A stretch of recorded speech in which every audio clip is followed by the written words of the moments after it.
السلام علیکم اسٹوڈنٹس، ہم نے اسلامیات کے باب اول جس کا نام تھا حفظ قرآن، اس میں سے سورۃ الضحیٰ اور سورۃ الزلزال پڑھ لی تھی۔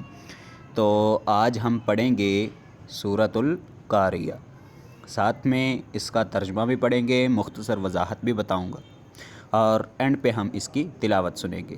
تو چلیں جی پڑھتے ہیں سورۃ القاریہ۔ اعوذ باللہ من الشیطان الرجیم، بسم اللہ الرحمن الرحیم۔ القارعہ ما القارعہ وما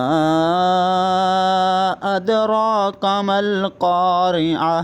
تو یہاں پر ماں پر مد ہے تو اس لیے تھوڑا سا لمبا کیا۔ اس کے بعد یوم یکون الناس کالفراش المبثوث، یہاں پر جو الناس کا نون ہے یہاں پر غنہ ہوگا، اور جو سے ہوتا ہے اس کی آواز سٹی کے ساتھ نہیں ہوتی، وہ سین کی سٹی کے ساتھ ہوتی۔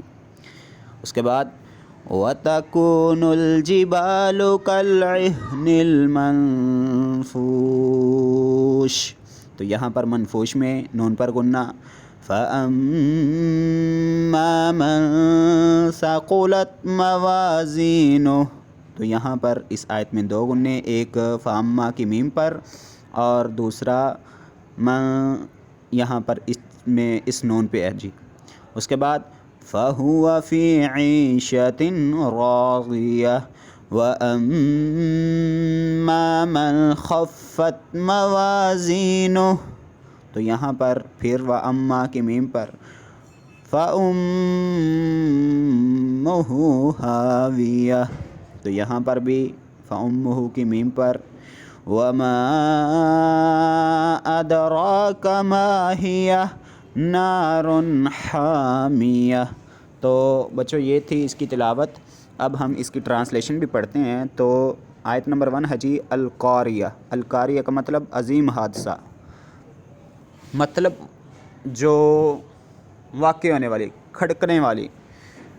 تو یہ ساری کی ساری صورت قیامت کے بارے میں ہے، تو اس لیے کوئی بھی لفظ بولا جا سکتا تھا۔ تو آپ کی کتاب میں ہے جی عظیم حادثہ، مطلب قیامت کا حادثہ ایک بہت بڑا حادثہ ہوگا۔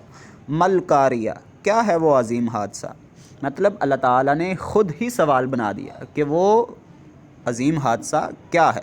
یہ اللہ تعالیٰ نے سوال کیوں کیا؟ کیونکہ اس کے بارے میں کوئی بھی نہیں جانتا، اور اس کی وضاحت اگلی آیت میں ہی تھوڑی سی مل جائے گی۔ وَمَا أَدْرَاكَ مَا الْقَارِعَةُ، تم کیا جانو کہ وہ عظیم حادثہ کیا ہے؟ تو اللہ تعالیٰ نے خود ہی فرما دیا کہ تم میں سے کوئی بھی اس کی تفصیلات نہیں جانتا۔ اس کے بعد ہے جی یوم یکون الناس کالفراش المبثوث، وہ دن جب لوگ بکھرے ہوئے پروانوں کی طرح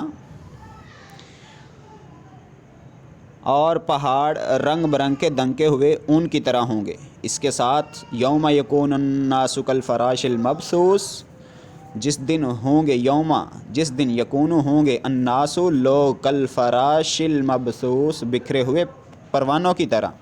وَتَكُونُ الْجِبَالُ، یہ جو اور کے ساتھ ترجمہ لکھا ہوا ہے وہ اس آیت کا ترجمہ۔ وَتَكُونُ الْجِبَالُ، واو کا مطلب اور، تکون کا مطلب ہوں گے، الجبال پہاڑ، کالعہن المنفوش رنگ برنگ کے دنکے ہوئے ان کی طرح۔ تو آپ کو پتہ ہی ہے کہ جب روئی اڑتی ہے تو اس کی کیا حیثیت ہوتی ہے۔ تو یہ پہاڑوں کی کیفیت اس طرح سے ہو جائے گی قیامت کے روز کہ وہ روئی کی طرح اڑ رہے ہوں گے۔ فَأَمَّا مَنْ ثَقُلَتْ مَوَازِينُهُ، پھر جس کے پلڑے باری ہوں گے۔ پلڑے باری ہونے سے مراد یہ ہے کہ جس کی نیکیوں کے پلڑے باری ہوں گے۔ فَهُوَ عِيشَةٌ رَاضِيَةٌ، وہ دل پسند عیش میں ہوگا۔ دل پسند عیش کا مطلب جنت میں ہوگا۔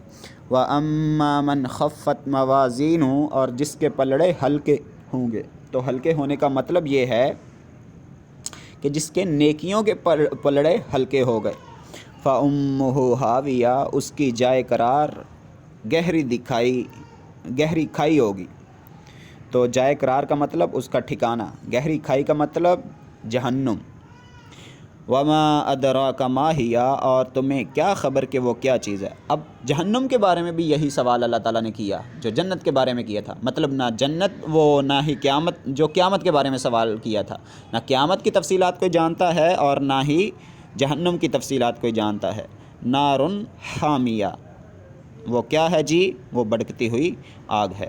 تو یہاں پر جو یہ آیت نمبر 4 تھی، یوم یکون الناس کالفراش المبثوث، وہ دن جب لوگ بکھرے ہوئے پروانوں کی طرح ہوں گے، مطلب یہ ہے، آپ کو پتہ ہی ہے، جب جو پروانے اپنی بل سے نکلتے ہیں اور ایک دوسرے کے ساتھ ٹکراتے ہوئے، ایک دوسرے کے گرد چکر کاٹتے ہوئے وہ روشنی تک پہنچنے کی کوشش کرتے ہیں، تو لوگوں کی بھی روز قیامت یہی حالت ہوگی۔ وہ قبروں سے نکلیں گے، ایک دوسرے سے ٹکراتے ہوئے، آگے پیچھے دوڑتے ہوئے اس کی طرف جائیں گے جس ذات نے ان کو اکٹھا کیا ہوگا، مطلب اللہ تعالیٰ کی ذات کی طرف جائیں گے۔ تو بچوں یہ تھی اس آیت کی تلاوت اور اس کا ترجمہ۔ اب ہم مزید اس کی تلاوت سن لیتے ہیں۔ بسم اللہ الرحمن الرحیم۔ القارعة ما القارعة وما أدراك ما القارعة يوم يكون الناس كالفراش المبثوث وتكون الجبال كالعهن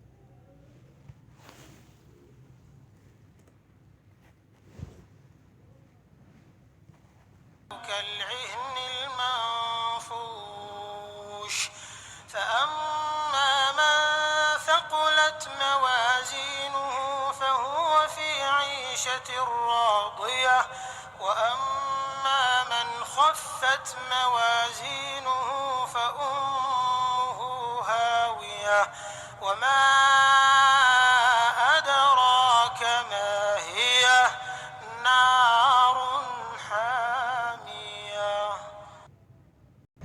تو بچوں یہ تھی آج کی صورت، مجھے امید ہے کہ آپ کو سمجھ آ چکی ہوگی۔ تو نیکسٹ ٹائم کے لیے دیجیے اجازت، اللہ حافظ۔